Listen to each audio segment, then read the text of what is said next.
Pues como lo hacemos los miércoles, ya se ha venido acreditando poco a poco la sección de quién es quién en las mentiras de la semana. Elizabeth nos va a informar sobre esto.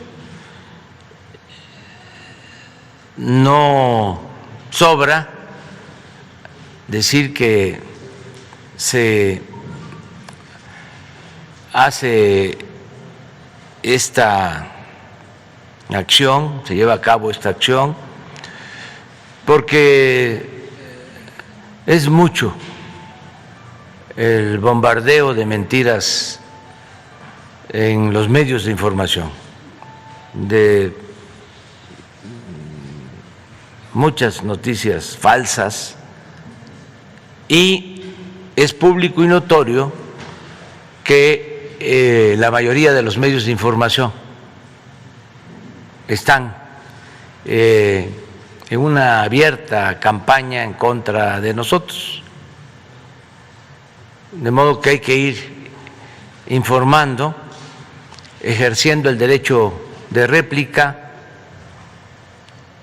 y garantizando también el derecho a la libre manifestación de las ideas, no caer en la censura, en la mordaza, sino que haya libertades para todos. Los medios pueden ejercer todas sus libertades, todas. Prohibido prohibir. Nada más que pues tenemos nosotros que informar para que no cunda la desinformación, las noticias tendenciosas, de quienes están molestos con nosotros porque recibían prebendas de los gobiernos neoliberales, vivían del erario, a costillas del erario, y ahora que ya no reciben subvención, se molestaron mucho. Y no solo es porque ya no tienen la publicidad que se les daba en demasía, estamos hablando de 10,000 millones de pesos al año en publicidad durante el pasado gobierno, 10,000 millones de pesos. Pero no solo era eso, sino que todos los medios más importantes tenían contratos de otro tipo en el gobierno, en donde se obtenían jugosas ganancias, vendían medicinas, se dedicaban a construir carreteras, hospitales, administraban reclusorios, obtenían créditos de la banca de desarrollo, exprimían el presupuesto. Y ahora todo eso se destina a atender a la gente, al pueblo y en especial a los más pobres. Todo eso es lo que nos permite financiar pensiones para adultos mayores, pensiones para niñas, niños con discapacidad, becas. Eso es lo que nos permite enfrentar crisis como la pandemia, el tener dinero suficiente para comprar vacunas y que la vacuna se pueda aplicar a todos de manera universal, en forma gratuita. Entonces, pues el coraje de estos señores es por esa razón. Y entonces yo le preguntaría a los mexicanos, ¿volvemos a lo de antes? ¿Les damos dinero del presupuesto? ¿O mejor seguimos como lo estamos haciendo, entregando eso que se les daba antes a los medios y a las grandes empresas de información convencional, en vez de entregarles todo ese dinero? Mejor se sigue usando para apoyar a la gente, a los que lo necesitan. Y aguantamos la andanada de ataques. Entonces yo ya decidí aguantar y yo creo que la gente va también a optar porque ya no se les dé privilegios a medios de información. Y para que no hagan mella, como hasta ahora, que no ha pasado a más, a mayores, lo que ayuda mucho es el respaldo, el apoyo de los ciudadanos. Y el que no se atengan a ninguna información, sea de medios de información o sea del gobierno, que siempre estén escudriñando, que siempre estén revisando, que no se traguen ningún plato de mentiras, que estén despiertos, avispados, que sepan cómo leer el periódico, cómo escuchar la radio, cómo ver la televisión, cómo ver el internet, las noticias de las redes, que sepan qué puede ser una información falsa, que se verifique lo que aparece en las redes, que vayan también conociendo todo lo que es el mundo de la manipulación en las redes, los robots, cómo operan,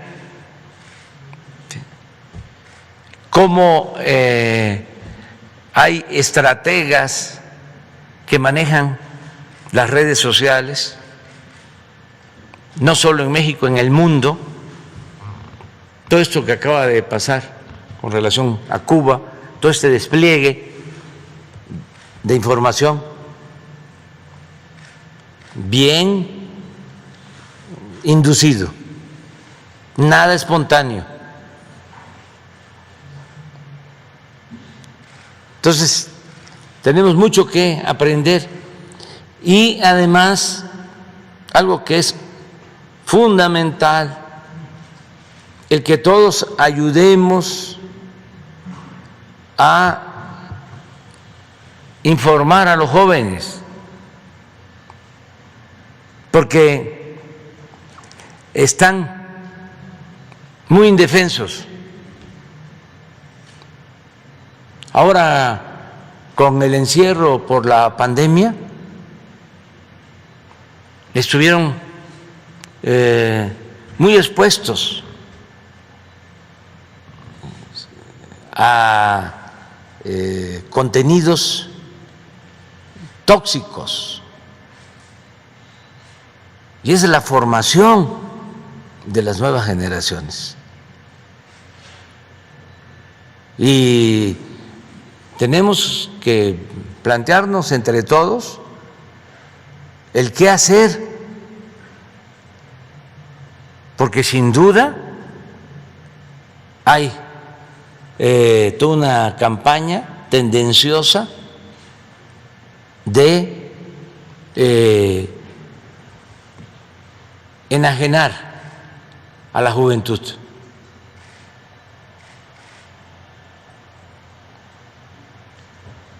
Siempre ha habido en la historia.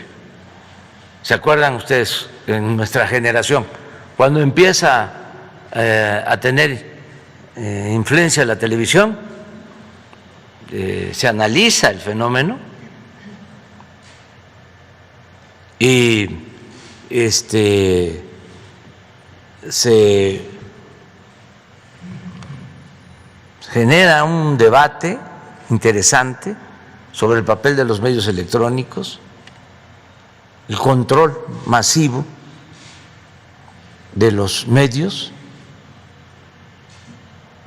de cómo se manipula, se influye,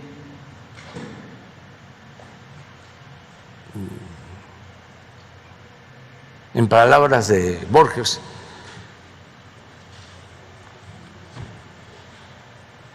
se idiotiza.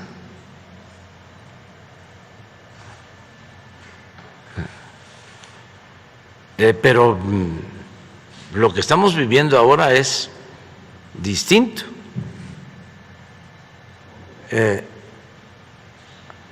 Ahora es más intenso, mucho más intenso para los jóvenes que lo que nosotros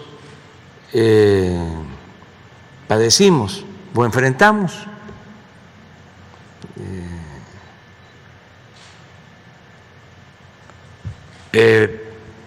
Por eso hay que buscar opciones alternativas.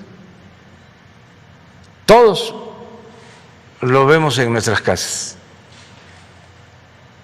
con nuestros hijos o nietos. Y esto es muy importante, o sea, el protegerlos ante la manipulación, sin autoritarismos, porque no es nada más decir está mal o te están manipulando, o no te dejes llevar por eso, sino cuál es la alternativa.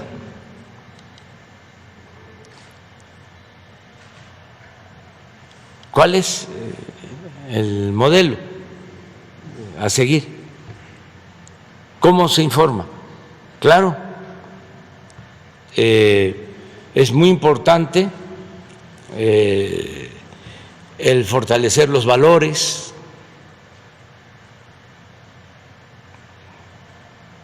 el regresar a lo básico, al humanismo,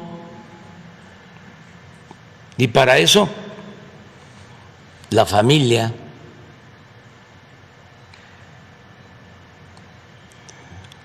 y reforzar esos valores que se tienen, porque hay una gran reserva de valores en las familias mexicanas, reforzarlos con la educación, con los contenidos educativos. No fue casual de que quitaran durante el periodo neoliberal el civismo, la ética, el que declararan el fin de la historia. No, fue un plan bien concebido y les dio resultado. Entonces, hay que regresar a la ética, hay que regresar al civismo, hay que regresar a la historia. El tronco común en la formación tiene que ser el humanismo. Así como se puede terminar una carrera de licenciatura ya en una especialidad, pues yo pienso que el tronco común tiene que ser el humanismo, como si fuese licenciatura. Buenos ciudadanos, fraternos, solidarios, no egoístas, no individualistas, no clasistas, no racistas. Es el tronco común. Y de ahí otro nivel, ya una especialidad, hasta llegar a científicos, físicos, químicos, eminencias, pero con un tronco común humanista.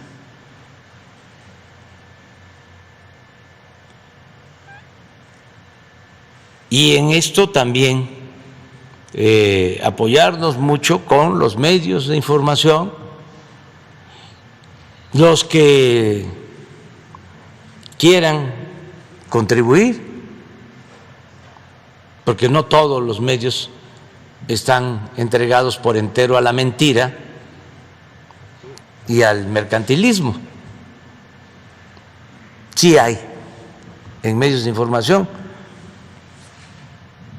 excepciones honrosas, donde el medio de información convencional sí está pensando en el pueblo, no está pensando solo en los intereses creados o en su conveniencia como empresa.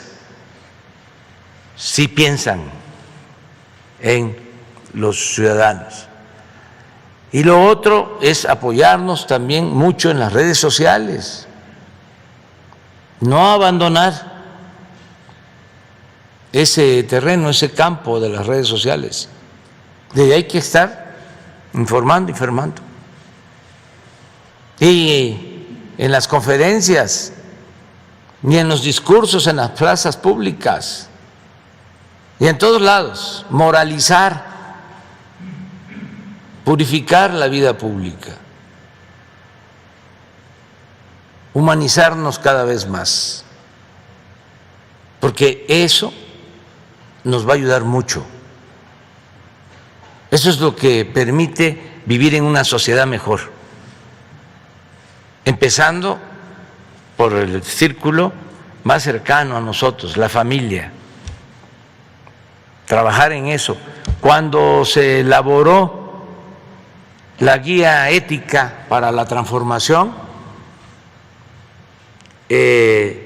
se pidió que los adultos mayores de manera voluntaria pudieran comentar la guía con sus nietos,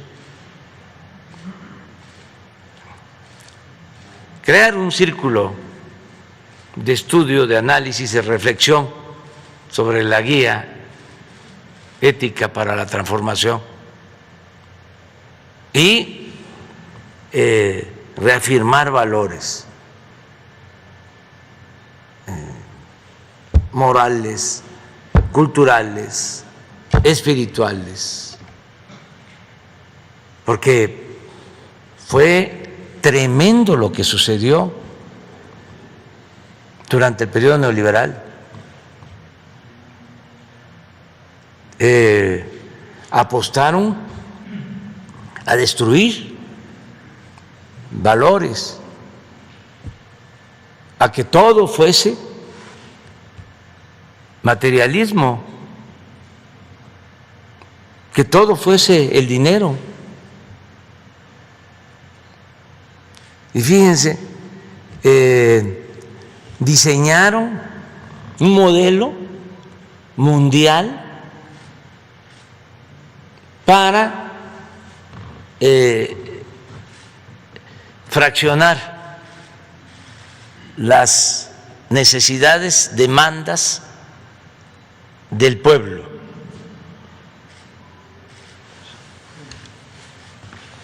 El movimiento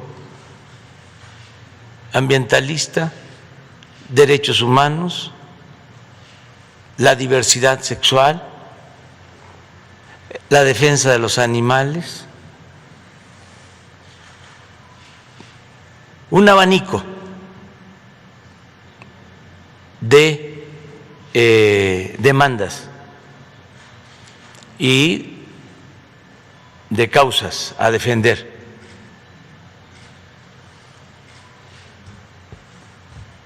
Y nos llevaron a corrernos hacia eso. Cada quien en su tema, para que el tema de la desigualdad y de la apropiación de bienes por una minoría pasara inadvertido, que ya no fuese el tema central, que nadie gritara: nos están robando, están saqueando. Y fue el periodo de mayor saqueo y de mayor desigualdad en la historia del mundo. Y no nos dimos cuenta. No era el tema central. Era el cambio climático. Claro que nos importa defender el medio ambiente a todos, pero ¿qué no hay en todo esto? Mucha hipocresía. Se dice: vamos a defender el cambio climático, pero vamos a producir más petróleo, vamos a extraer más petróleo. Un doble discurso. Porque lo económico, lo financiero, está por encima de todo. Aun cuando demagógicamente estemos hablando del cambio climático. Aquí en nuestro país, durante todo el periodo neoliberal, ni siquiera se usaba la palabra corrupción en los discursos, ni en los medios. No se trataba el tema, ni en la academia. No hay libros sobre la corrupción que imperó en el periodo neoliberal. Y fue lo que destruyó todo, fue lo que llevó a la crisis de México. Y nosotros estábamos volteando a ver por otro lado. Por eso ahora están tan enojados, porque estamos hablando de lo que consideramos el principal problema de México, la corrupción. No quisieran que habláramos de eso. Entonces, sí es importante la labor que podamos hacer entre todos para seguir creando conciencia, que siga adelante la revolución de las conciencias y tener mucho cuidado, mucha atención con los jóvenes para el futuro.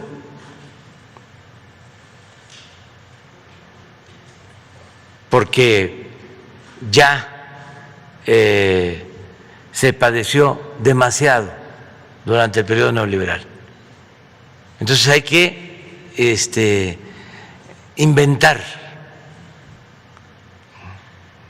lo nuevo. Por ejemplo, la nueva clase media. O sea, lograr la movilidad social, que el hijo del campesino, del obrero, del trabajador, del comerciante salga adelante, que se vaya ascendiendo en la escala social, vamos, que se progrese y que salgan de la pobreza millones de mexicanos, pero que los que vayan saliendo de la pobreza se vayan convirtiendo en una clase media con dimensión social, con humanismo, una nueva clase media. No individualista, clasista, racista. Ayer van a protestar enfrente de la Embajada de Cuba unos conservadores de clase media,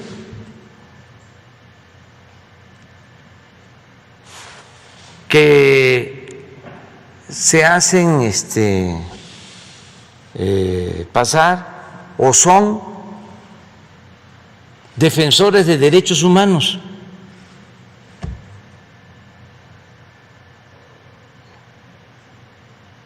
Y hay una confrontación afortunadamente menor, pero sí hay insultos.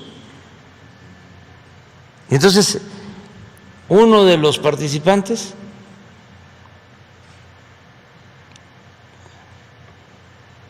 le dice a un funcionario de la Embajada de Cuba, bueno, no lo voy a repetir yo, el de derechos humanos, pero estoy seguro o es posible que este señor esté preparado académicamente, que tenga licenciatura, maestría, o sea considerado como gente de bien, pero su clasismo, su racismo,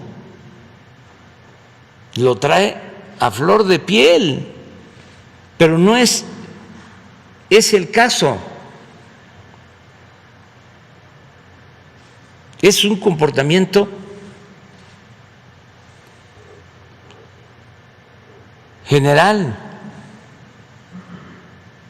Eso no debe de ser un modelo a seguir. Por eso hablo de una nueva clase media, donde se tengan ingresos, se tengan los satisfactores básicos para vivir y ser feliz,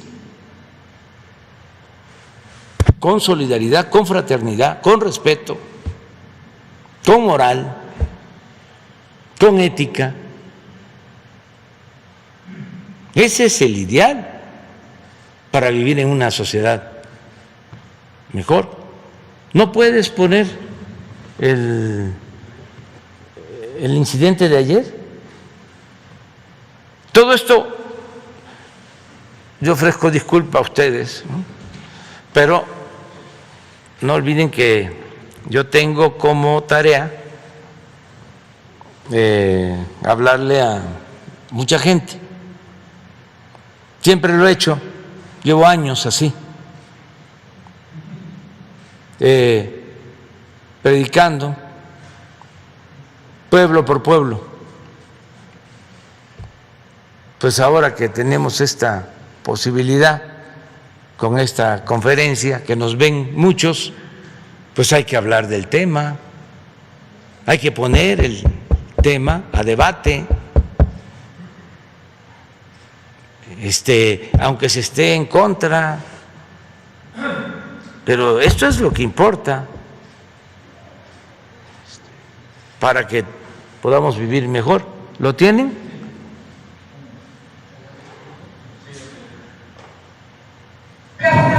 Marihuanes.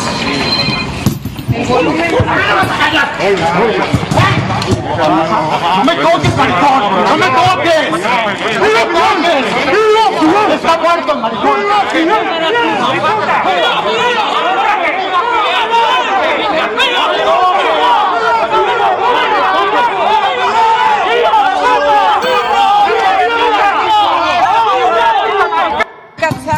¡Qué maricones! Pero hay uno donde le hacen una entrevista a él. Además es... ¿Mande? ¿Sí? Las dos cosas.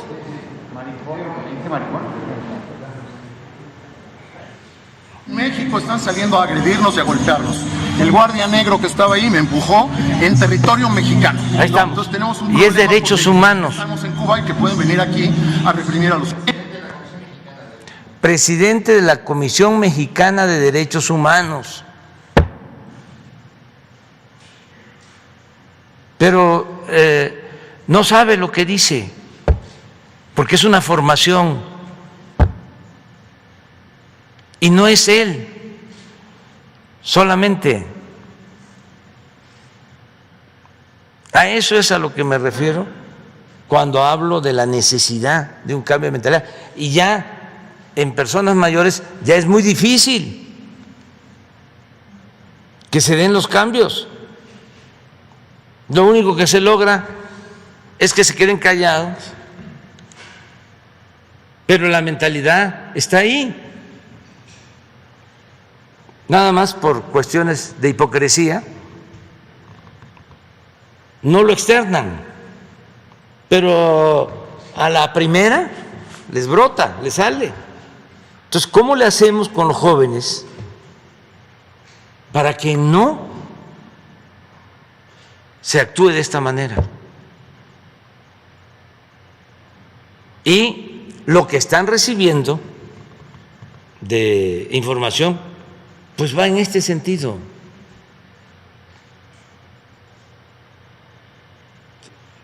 Y peores cosas, porque hay también hasta promoción a la violencia, se despiertan odios. Entonces, ¿cómo buscamos que esto no pase? Ese es el cambio verdadero, no lo material, sino el cambio de mentalidad, y lo podemos lograr entre todos.